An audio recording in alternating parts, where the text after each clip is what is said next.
tidak ditegakkan, maka wajib bangsa Aceh berdiri 3 kilo menghukum Al-Quran hadis, pembunuh wajib dibunuh atau bayar diat. Oke, itu daripada Abu Imam Nasir. Assalamualaikum warahmatullahi wabarakatuh. Takbir.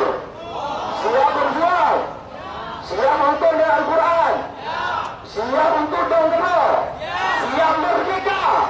Takbir. Allahu Akbar. Allahu Akbar.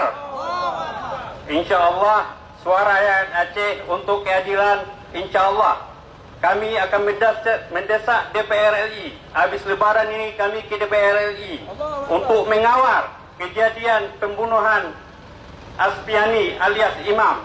InsyaAllah kami tidak diam, saudara-saudaraku, karena ketua DPRA semangat kali untuk dihukum seberat-beratnya, diwakili untuk Komisi 1 ketua kami berhalangan di utusan kami.